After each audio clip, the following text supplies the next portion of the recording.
Et bonjour tout le monde, ravi de vous retrouver dans cette nouvelle vidéo. J'espère que vous allez bien, qu'il fait chaud dehors ou qu'il fait froid dehors.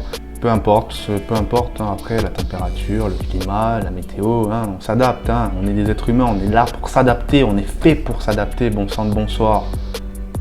Non mais dis donc. Bon, excusez-moi pour cette introduction un peu spéciale. Je vais pas couper, il y a des travaux chez mon voisin en fait, ça me prend un petit peu la tête, mais bon c'est comme ça, il faut s'adapter, comme je l'ai dit, on est des êtres humains et on s'adapte. Donc j'attends que ça finisse, ça y est, on va pouvoir continuer. Action. Quelle filière pour devenir pilote de ligne? C'est la question que je vais tenter de répondre dans cette vidéo. Alors déjà pour commencer, vous devez savoir qu'il n'y a pas de filière type. Il n'y a pas de filière obligatoire qui est mentionnée, réglementaire, pour devenir pilote de ligne. D'accord, ça vous devez le savoir si vous ne le savez pas encore.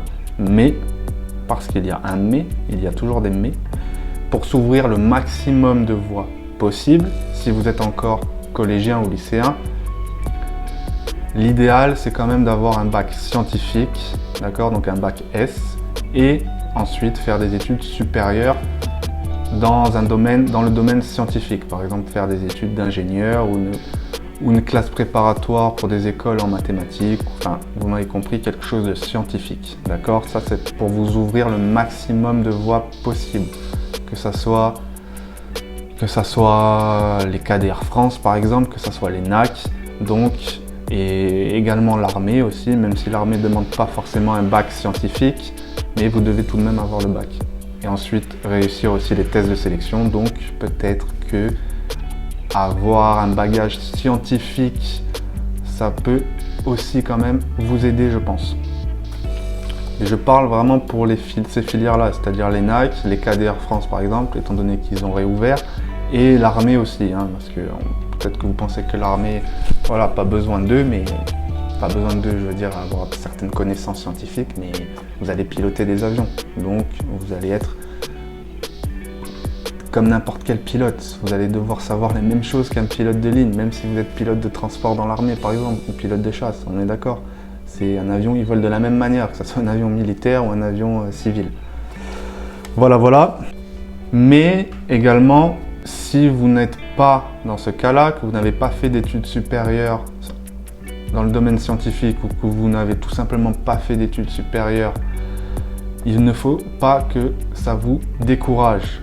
Sachez que ce n'est pas pour autant que vous ne pouvez pas devenir pilote de ligne si c'est votre rêve de le faire, d'accord? Tout simplement, il restera une seule voie d'accès possible, ça sera les écoles privées, avec ses avantages et ses inconvénients. Ses avantages, c'est que la plupart ne demandent pas des prérequis d'études. Hein. Vous n'avez pas besoin d'avoir fait bac plus 5 ou je ne sais quoi pour pouvoir prétendre rentrer dans ces écoles-là. Certaines ne demandent même pas le bac, certaines vous demandent le PPL, la plupart vous demandent le PPL, mais certaines aussi peuvent vous faire passer tout le cursus, c'est-à-dire le PPL, donc la licence de pilote privé, et ensuite enchaîner sur la TPL, donc la licence de pilote de ligne. Donc, vous voyez que ce n'est pas impossible, même sans avoir fait d'études. Ça vous fermera des voies, bien entendu, ça, vous l'avez compris. Et enfin, j'ai une chose à dire pour ceux qui sont encore au collège et au lycée, donc les collégiens et les lycéens. Si jamais votre conseillère d'orientation, vos professeurs vous disent par rapport à vos notes, par rapport à vos résultats scolaires, que vous ne pouvez pas devenir pilote de ligne, que vous devez vous orienter vers autre chose, je vais rester poli parce que voilà, on est entre gens civilisés, mais ne les écoutez pas, d'accord? Ne les laissez pas vous influencer, d'accord? C'est quelque chose qui est pas bon.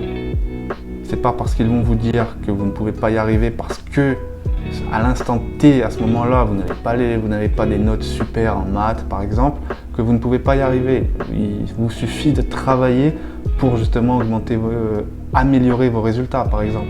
Et puis comme je vous l'ai dit, vous n'êtes pas obligé d'avoir un bac scientifique. Vous pouvez très bien avoir un bac, je ne sais pas, littéraire ou technologique et ensuite quand même pouvoir faire des études supérieures. Et vous pouvez aussi passer encore une fois par les écoles privées. Et puis les KDR France.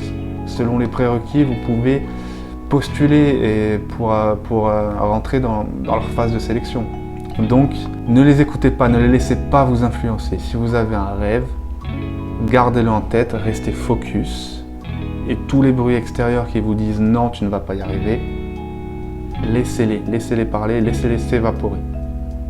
Sans rentrer dans le clash, etc. Voilà, restez zen. C'est tout ce que j'ai à vous dire. D'accord? Voilà, c'est la fin de cette vidéo.